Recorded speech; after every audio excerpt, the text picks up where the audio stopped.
Hello, my name is Debbie. I'm Owlandgatorstitcher. Welcome to Flosstube number 67. Today is Sunday, March 3rd, 2024. This is a video mainly about cross stitch, sometimes about what I'm reading and watching as well. It's been about 2 weeks since my last video. If you're a returning viewer, thank you so much for coming and watching me every time I publish a video. I really appreciate your comments and that we're able to share in this craft that we love. And if you're a new viewer, welcome. I hope that you like what you see and that you'll click on subscribe and come back for future videos. It's been a relatively quiet 2 weeks for me. That's the way I like things. I'm mainly involved with books and stitching and a few family things as well. So it's kind of the way I like life. I like a nice quiet life. So with that, I'm just going to go ahead and jump into the stitching. A little bit of cleanup. So 2 videos ago, I had a giveaway. One of the giveaways was claimed, but the other one wasn't. So I'm going to show this again. This is a kit I picked up from Quilter Station. I should say it's a pattern with a floss. It didn't come with fabric. And this is by Kathy Barrick. And this is the winner. So I'm going to Erin S2653. I think I'm pronouncing that correct. That is definitely an R. My handwriting is horrible. So if this is you, please either send me an email, owlandgatorstitcher@gmail.com, or on IG, Owlandgatorstitcher. You can send me a message there as well. I'd love to hear from you. I don't respond to comments. I know that whole troll thing is kind of on hold for now. I think the trolls figured out that cross stitchers know not to do that anymore. But I don't comment on comments like that. I'll respond to you if you write something to me, but I don't tell you that you want to give away because that just brings out more trolls. If I don't hear from you next week, I'll go ahead and draw another winner. So with that, let me go ahead and show you what I have been stitching. So a couple of videos ago, I showed this pattern that I had purchased. It doesn't really have a name, but I'm calling it Evidence-Based Science. So there it is. It's from Stitching Science, which is a shop on Etsy. I wanted to start this in memory of my father. So I am doing this pattern, but I am changing the colors I wanted to pull from Stash. Okay, sorry about that pause. So anyhow, this was something that I got to stitch in memory of my father. So I did a little start. And I also, on one of the challenges was I needed to, this is from Laura Stitching by the Shore in her Facebook group. She has a little challenge and I Spy. And so surprisingly, the hardest thing on there for me was red. I have red in a lot of my stitches, but I just wasn't at the point on those pieces that I was ready to stitch red. But I was planning to do this in red anyhow. So you can see I've got NCE. So normally I would do like a top corner start, but it was easier to start in the center here and then just count down to get to these letters. So that's NCE in Evidence. So this is a fun stitch. I'm just doing this on a piece of Ada I had in my stash. I might actually have to compress it a little bit. I guesstimated with a 3-inch margin. Don't quite have that, so I may just give myself a little bit more space. Just you know, maybe bring this down a line or two, and then bring this up a line or two, or maybe squeeze in here, just to make sure I have enough space. I'm sure I'll have plenty. There's no rush for me to finish this. I'm just doing this to think about my father, who was a scientist. So that was my new start. Okay. For the magazine monthly challenge, a group that is run by Carolyn Zook and Robin Hall on Facebook, the theme of the month was in the meadow. And I don't really have any like meadow scenes, but I decided to pull this one out.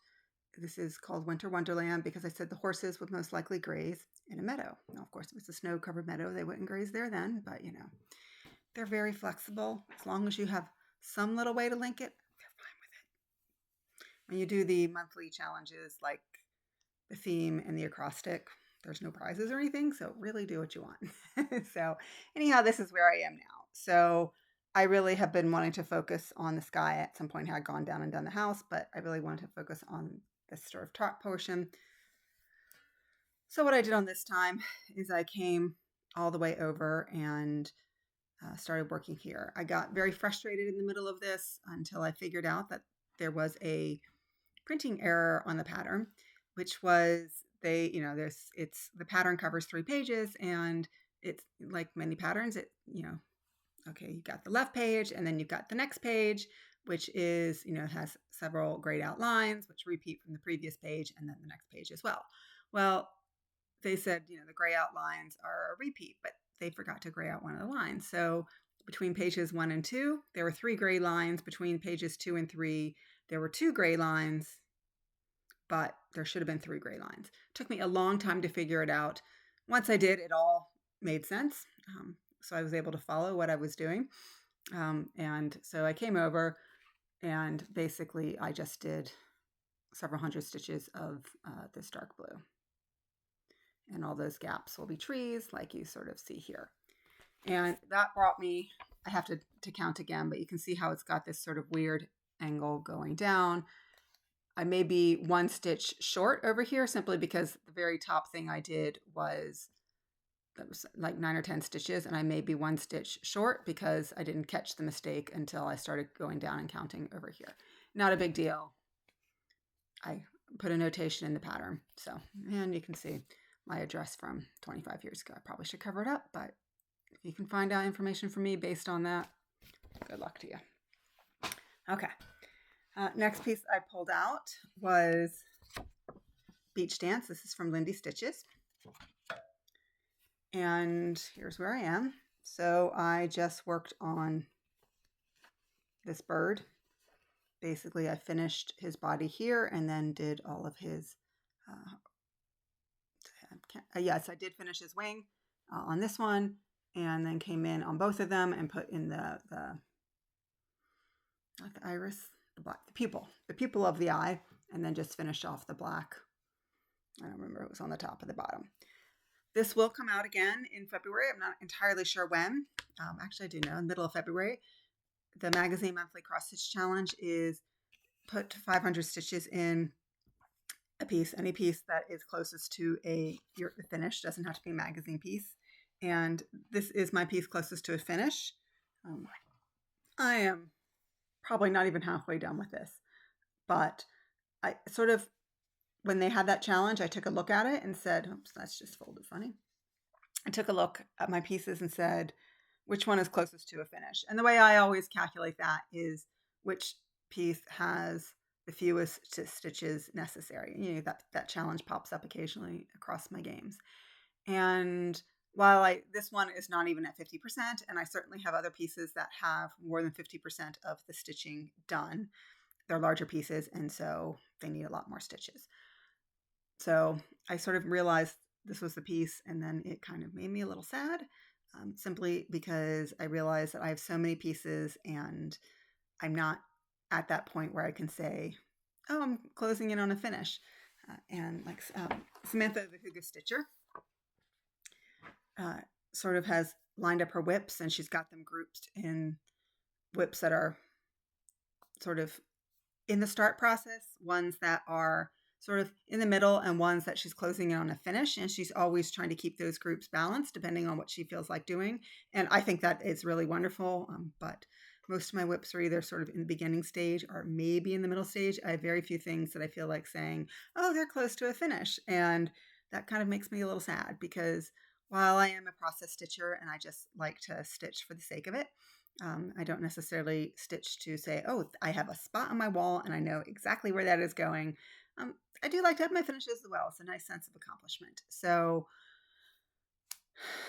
that sort of was a wake-up call. And is it going to change how I do anything? No, but it still is something that I think about from time to time. All right, the next piece I pulled out was Charlotte from Mirabilia. It's Sunday morning. Maybe I can speak. Maybe I can't. Anyhow, this is Charlotte from Mirabilia. You can see I got Nora Corbett to sign that at the Queen City Stitch Retreat. Also pulled this one out for the I Spy Challenge from Laura Stitching by the Shore. I needed 200 stitches of pink. And I did have a number of pieces that I could work on, but this is the one that stuck in my mind. And so that's why I pulled this one out. And then when I pulled it out, of course, there's not nearly as much pink, even though I look at this and I think that is a bright pink. there wasn't really as much pink as you think about. So I did pull out and I did this lovely pink here, which is in the 600 range, and then sort of outlined it. Laura says set your own goal. I just do 200 stitches per prompt because I'm involved in so many games. I just decided that's the easier thing for me. And I outlined sort of each of these in another pink color. But like if you get up close and see this is, I would not consider this pink. It's kind of a burgundy. Some of these gaps in here are actually, I think, a brown color. And when Nora Corbett spoke at the Queen City Stitch Retreat, I was really fascinated. Excuse me, I'm going to have to X something out that has decided to come up on my camera. Anyhow, so she was talking about using certain colors. And when you use those colors, it's not because you think the thing looks like that, but it makes the other colors pop. And I really am looking forward to sort of seeing that come out. So here's where I am on Charlotte. And I do love this stitch. You'll see later I have another Mirabilia, which is more of my focus piece. So my other mirrors don't come out as often as this one, because I actually would like to get a mirror done one day. And I haven't actually ever finished a mirror, and yet I have so many on the go. So my next piece that I am working on, and I do have a goal to finish this at the end of this year. I'm working with a group of friends, and we have broken up the pattern into 12. Some people, you've seen a lot of people do this. This is obviously just a working copy. This is actually been printed from the website. It's not that. The cover I had was on a box, and there was a shipping label over it, and whatever. It was long gone, long before I ever got my hands on it. Some people sort of like write it off. I have a sticky, which I'm sure you can't read, which sort of breaks what I had remaining up into 12 parts, and it's a narrative. So what I wanted to do this month, or for February, was to finish half of the palace here. And I chose to do a little bit more than half because I'll finish it, and then this is such a horrible printout. You can't really see it. There's a moon behind the top of that. And so I'll do the moon as well. So I figured that was a better break of the stitching. So here's where it is. Loving this stitch.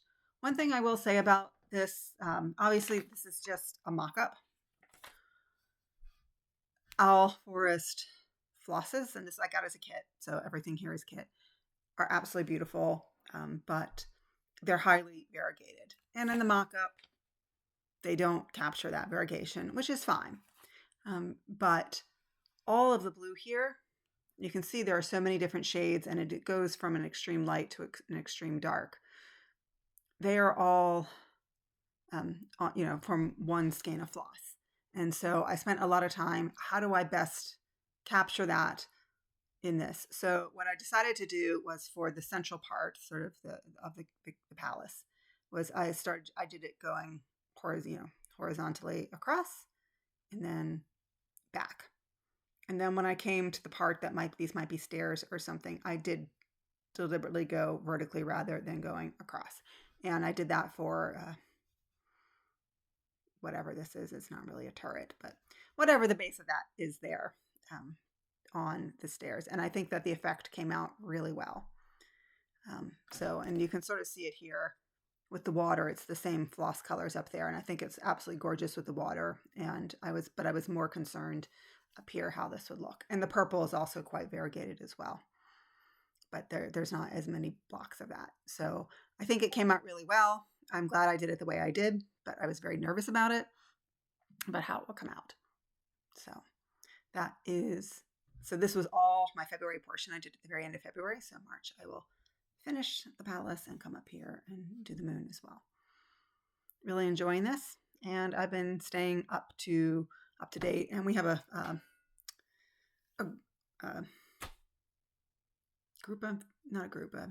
messenger group through Facebook that allows us just to sort of encourage each other and show pictures and stuff. So really glad that someone set that up. All right, the next piece with a similar group of friends, but not as it's a smaller group. This is the blue flower. This is Snowy Snuggles. Snowy Snuggles Scrapbook. That's what it's called. This is a collaboration from the Blue Flower and Lindy Stitches. So on the back, you can see there are 9 pieces. These are the 5 with the Blue Flower. We are doing a non-round robin. I think there's 8 of us doing it. I think one person did drop out. So one person will have a repeat again. And I'm sorry, my phone is making noise, but got family messages going on. And I do need to sort of make sure nothing urgent is happening. So every month, someone spins a wheel, someone's name is called, and the person who is chosen picks a block and says a number, and everyone's doing a different piece. So for February, which was the first month, number 6 was called. So this is my block 6. The person for March had a number 5, so it will go here. That is it's that one in the middle that says Snowy Snuggles. So it should be a relatively light stitching month. And I'm really glad she chose 5 because that will make it much easier to, whatever number is called next, assuming I make no mistakes in the counting on this, it'll make it very easy to count everything off after that. All right, the next one, this was one of my Whip Go pieces for February. This is Fabulous Women in History.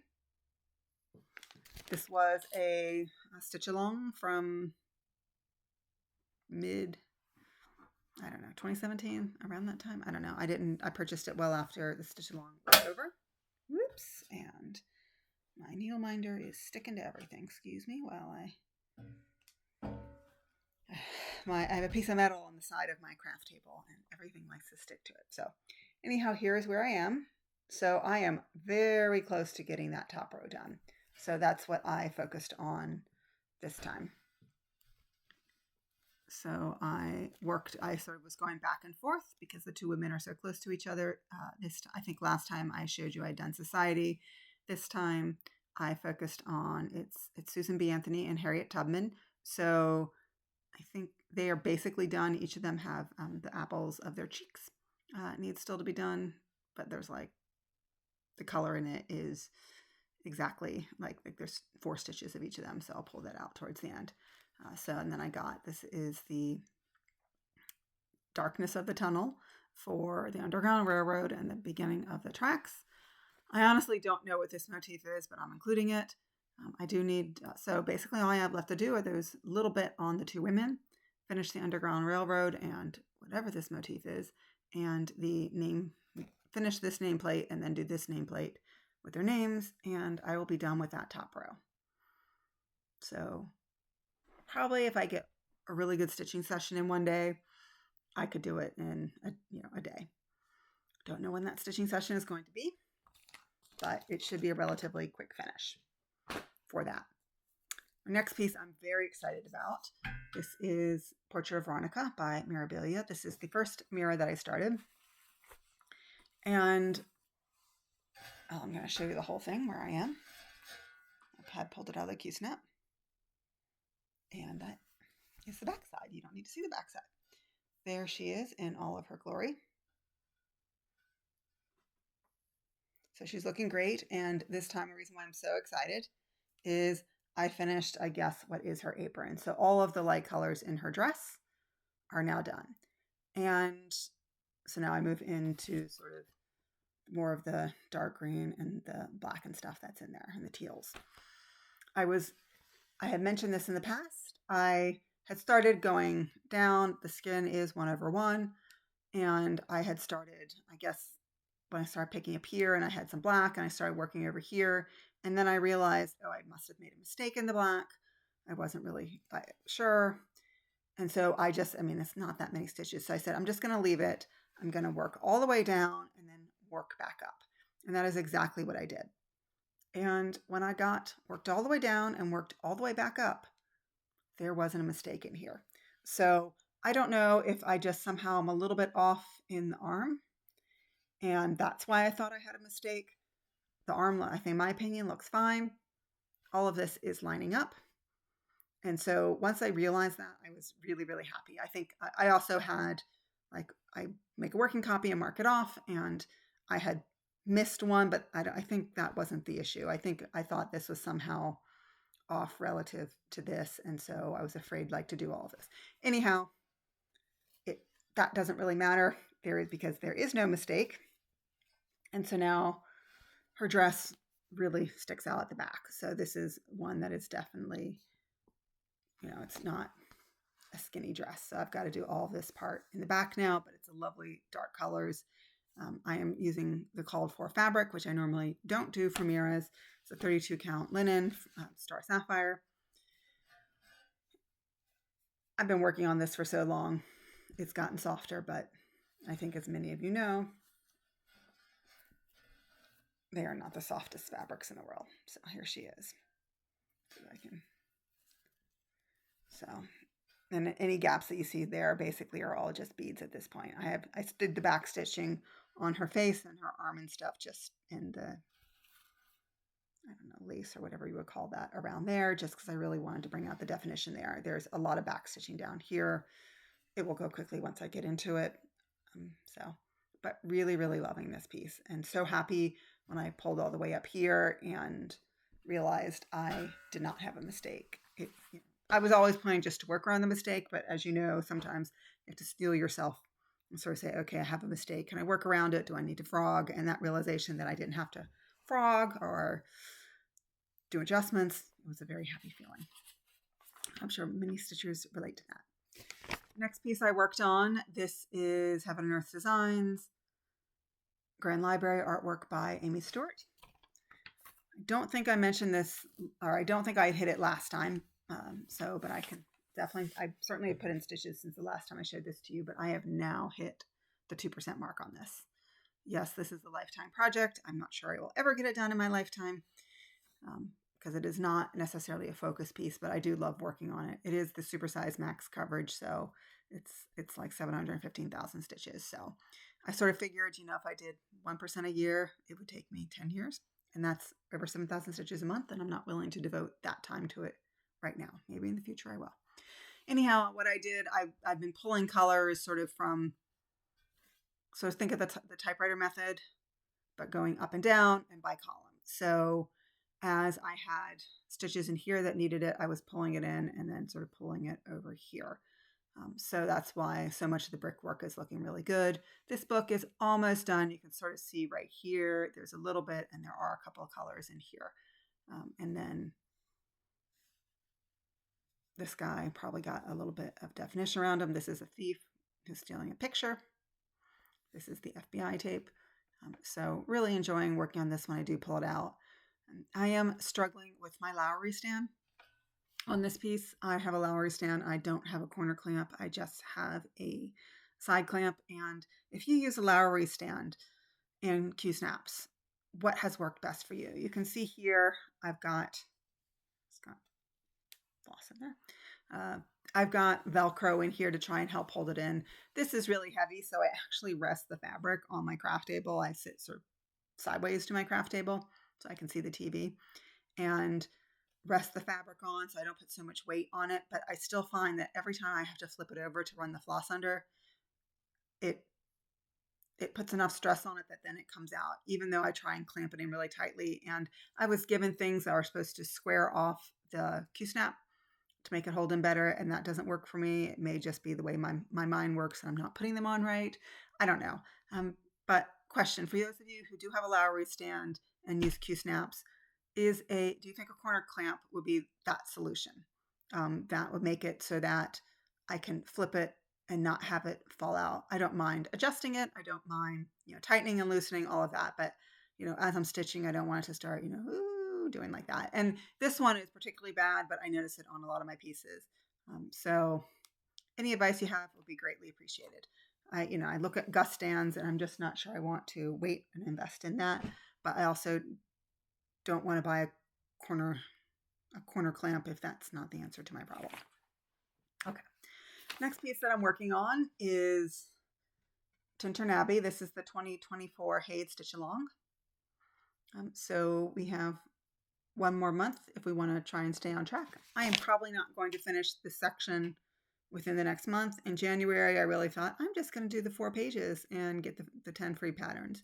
There has been a bit of a kerfuffle because one of the 10 patterns that are part of the stitch along was an artist that Heaven and Earth Designs unexpectedly decided to retire. So that one won't be part of the package. It wasn't my favorite anyhow. I know some people, it was Sheena Pike. I know a lot of people really like her artwork. I think it's pretty. It's not something I want to stitch. But nonetheless, I looked at the 10 patterns that if you finish this, the other 9 patterns, I should say, if you finish it, that you would then get. Of those, I think there would be 3 that I would probably stitch. And, when I was looking at it, like when I looked at the original 10 patterns, I thought, okay, there's 4 that I really like, and sort of was trying to decide between the 4. And this is the one I chose, I think, because it was different than a lot of what I'm stitching from what I'm stitching. But anyhow, it's under the Q-snap here now, but all of this here is finished, and I've just been pulling colors. This is the edge over here. Makes me wonder. I mean, certainly I'm over here on this edge, so I know I have enough space on this side, but I think what happens is I do my measurements, and this was a huge piece of fabric I had. This is 22 count fabric. I do my measurements, and then I get paranoid that I've made a mistake in my measurements, so I'd rather overcut and have too much than too little. I think many of you can relate, but I didn't think I did that much. Like, this is probably, yes, it's not too far over here, but that is at least 4 inches, if not more. So it's not centering the fabric. It doesn't matter. Like, all this will be hidden when I'm done.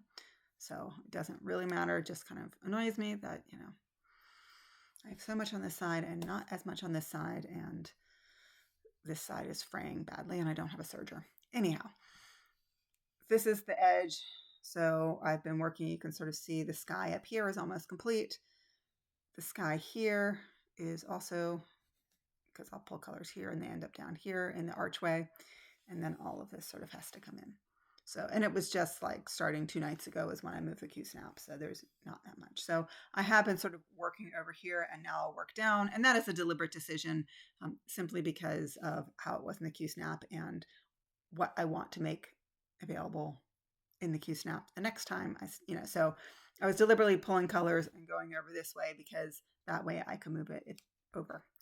Anyhow, this doesn't quite fit across in the Q-snap. So I will certainly from a width perspective have to keep moving it back and forth. I shouldn't say it doesn't fit comfortably in the Q-snap. The edge would come up too closely. Okay. And the last piece I have to show you, I am very excited about where I got to on this one. This is Evening Romance by Artisy. Artwork by Mark. I never say his name, Keithley. And this is one I originally started as a paper pattern and then got it as got a PDF from Artisy. They gave it to me for free when I was able to prove that I had actually purchased pattern and not have been, not have purchased it secondhand market or had not, gotten it a freebie somewhere. So anyhow, here is everything that I have done. So that is the top row of pages. I did originally start this by page because I was doing the paper pattern. But now that I have Pattern Keeper, I was able to fly and really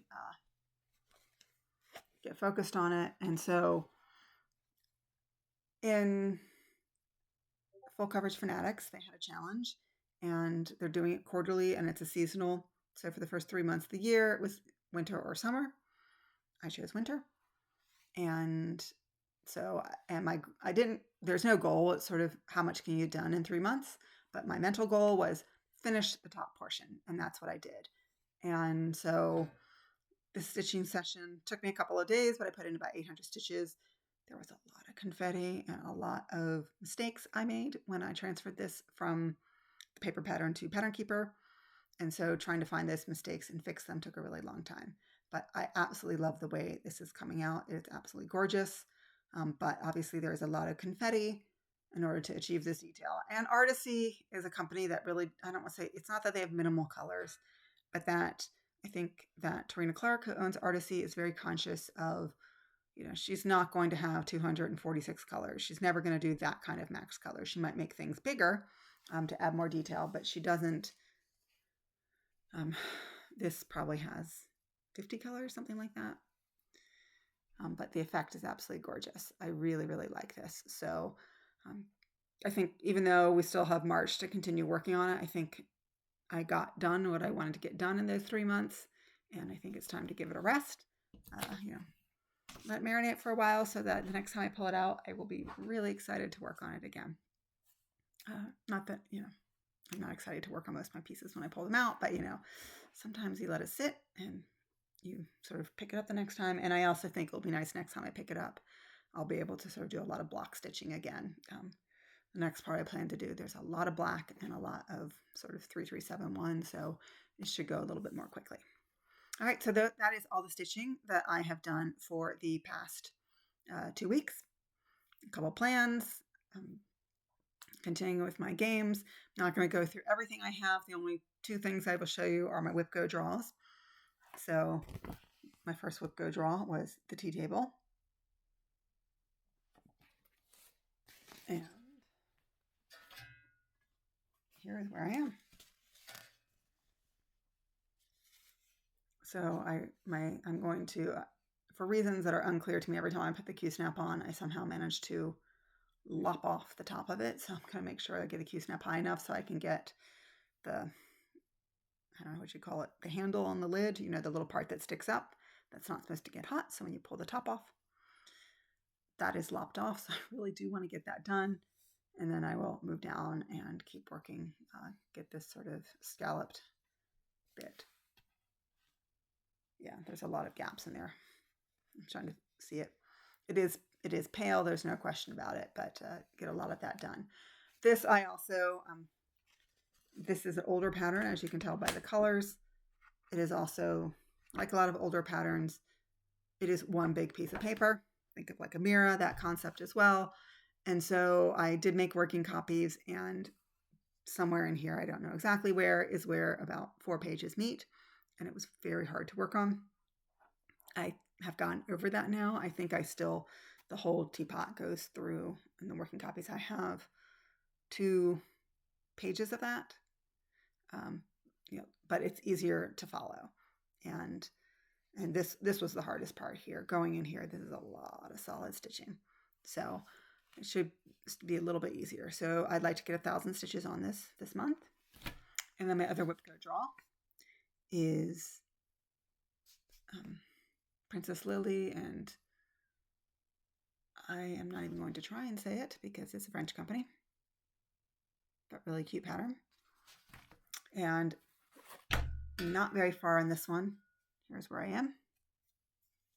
This is just like the body of the carriage, the outline of the door. So I'm going to try and start filling in here. Of course, if I'd been thinking about it, pink curtains, I could have also used this as well, although pink was February for I Spy, and this is my March whip go draw, but nonetheless. So hopefully start to fill this in. I think my issue with this is that it is a witch-old fabric, and it is not my favorite fabric. And yes, I know that I could start this over on a different fabric because I really am not that far, but I always get a little bit afraid if I say, oh, I'll just start that over. It won't ever get started. And I really do love this pattern. So I really do want to keep working on it. It's really cute.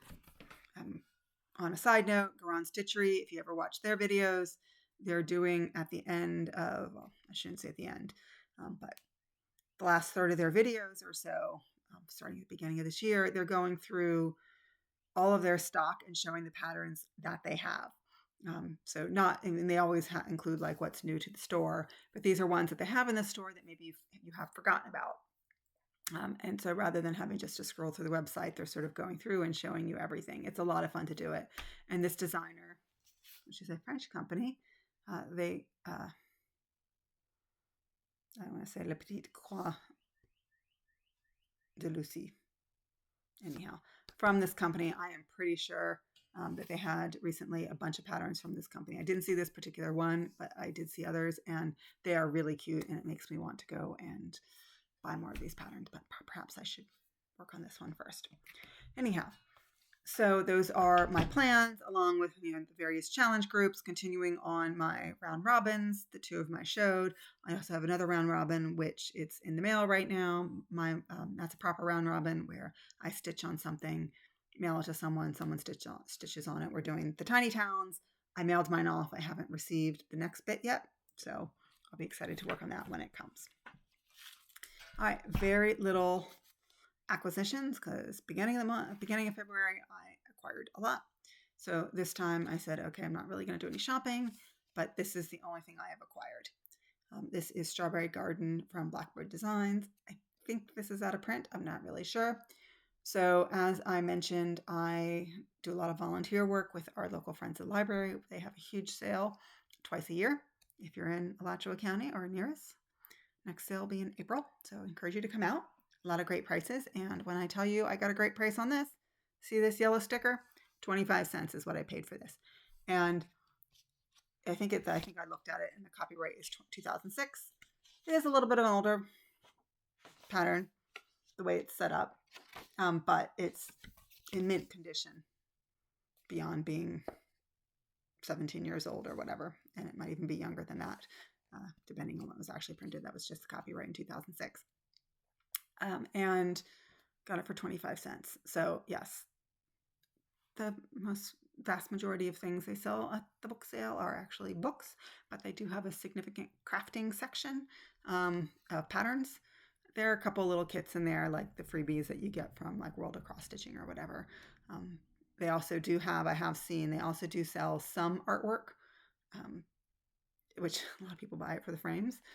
But I have seen cross-stitch pieces as well, not ones that I've necessarily wanted to rehome because they weren't necessarily my aesthetic. Anyhow, so if you're in Alachua County in the middle of April, consider coming to the Friends of the Library book sale because you might find a pattern that you like that's now to print for 25 cents. Haven't seen any mirrors or anything like that there yet. And I don't think this is one of the most sought after Blackbird designs, but for 25 cents, I couldn't let it sit there. So, and a lot of the stuff they have is very vintagey from the 1990s and not necessarily something I wanted to purchase. But when I saw this, and as a volunteer, I'm allowed to go in and purchase them. I can't take them. I have to purchase them. But it's not open to the public until April. Anyhow, that's my only acquisition over the past 2 weeks. All right, so that is all I have for stitching. I have a little bit to talk about what I've been reading and watching. So I have 2 books to talk about. Usually I only talk about one, but this time I have 2. First one I want to talk about is Daughter of Mine by Megan Miranda. I did win this in a giveaway from Goodreads. I think the publisher sponsored it, and apparently they so much wanted me to read this book, they sent me 3 copies of it. So I've read it. I read 1 copy, not 3 copies one time, and I will donate them all to my friends at the library. But I wanted to have one to show you. This is a suspense novel. I have never read anything by her, but I know she's got a lot of novels out right now. This is a story of a woman in her 20s who moved away from the small town she was living in, which was a lakeside town in North Carolina, and she moved, I believe it's to Asheville, or maybe it's Charlotte, somewhere, some bigger city in North Carolina. She went to college, and then she started a job there. She moved away. Her mother had married a man in the town, and then her mother was sort of a con artist, grifter, I don't know how else you want to call it. And so what she would, when the woman in this story, when she was a little girl, her mother would like go to a place, get a job for a while, find someone, steal the money, and move on.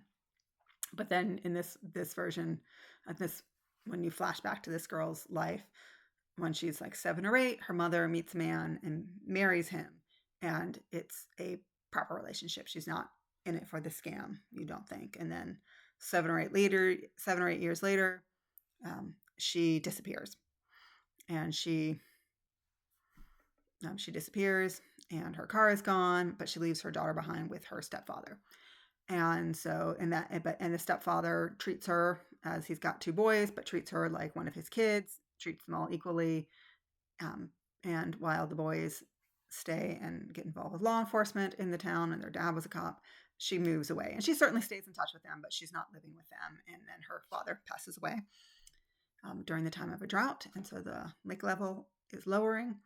And they find 2 cars in the lake, both, and they sort of like speculate that it's like insurance fraud or something because the VIN numbers are stripped and all of this. And so you sort of try and figure out, and when her father dies, even though she's the stepdaughter, he leaves the entire house to her, even though her mother allegedly emptied all the bank accounts before she left and all of this. And so she starts going and trying to figure out what happened. Why did her dad leave the house and all of its contents to her? Her brothers, I mean, they're in a decent relationship, but one of them in particular is really jealous about why did she get everything when she's the one who left and she wasn't even his real sister, as he had told his kids. Or his daughter rather. And so it's very well written. I'm not necessarily a huge fan of suspense, but this one definitely drew me in. So I really enjoyed it. So I highly recommend this book. Thank you, Goodreads, and the publisher, I can't remember who it is, for giving me a free copy. Other one, also free, because it's a library book, is The Mysterious Case of the Alberton Angels by Janice Hallett. I had not read anything by her either. And this book, from the very beginning, absolutely drew me in. And it's another suspense type mystery. But this is probably one of the best books in this genre I've read in a really long time. And that's why I'm so excited about it. I'm just going to read you at the very beginning what it says. The very first page of text. So it's printed like that. And it says, you have a key that opens... I'm going to turn glasses on this to do it proper. You have a key that opens a safe deposit box. Inside is a bundle of documents, archived research material for a book that has just been published. You must read it all and make a decision. Either replace the documents in the box, then throw the key away where it will never be found, or take everything to the police. That's how the whole thing starts. And then in the box is everything that you're reading, and it's more or less chronological, but it follows a true crime author as she is trying to investigate the case of the Alberton Angels, which was a cult, a very small cult, and basically it hit the news in like 2000 and 2003. This is all of the research is from 2021. The book came out last year, and this is totally a novel, by the way. But the way the research is written, so it's a cult and a few men in their 30s or so, but they lured into 2 teenagers, older teenagers, but lured them in, and then one of them had a baby.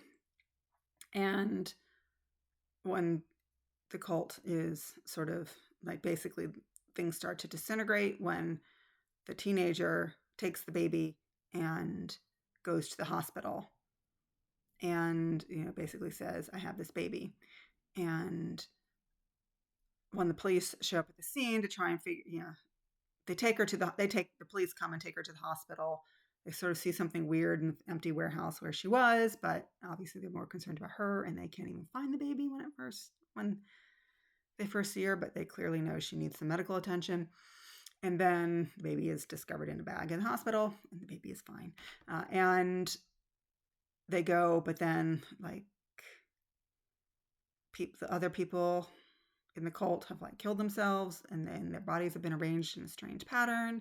And then the cult leader, who is not accused of killing them, but he is convicted for murdering an undercover police officer or murdering someone. I probably just gave a little bit of a spoiler, but he murders someone, and so it just sort of follows what's going on there. And you're trying to figure out what's happening. And basically she's doing this. The baby, as they keep referring to it, is about to turn 18. So this case is coming back into the spotlight, so to speak. And so as a result, I'm losing my train of thought. Another writer is also investigating it, and this happens to be someone that the primary writer worked with 20 years ago, and they clearly have a tense relationship, and you don't really find out why until much later. Really well written. It's done all through transcribed conversations. text messages or WhatsApp, depending on what it is. There are some people who wrote fictitious accounts. I mean, one's a screenplay, one is a novel, but they've written fictitious accounts of what happened. And it just sort of, it goes on from there. That's how you sort of follow it. But it's really fascinating to read. I really, really enjoyed it. And I highly recommend it. So that, again, is The Mysterious Case of the Alberton Angels. That is all I have for you today. Oh, I did want to talk about one thing I've been watching. My husband and I have been watching a show called Monsieur Spade. It is on AMC. It's got Clive Owen. It is, my husband and I were talking. I don't think I've ever actually watched any Sam Spade movies, shows, whatever it was. But I know the character. Like, I know that he's sort of a Humphrey Bogart type detective and that sort of stereotype. And this is now, I think, supposed to be about 30 years later. And he ends up, Sam Spade ends up in France because he has to deliver a woman has died, and her 8-9-year-old, around that age, he has been told to deliver, he's been paid to deliver her to her father, who is a kind of a shady character in France.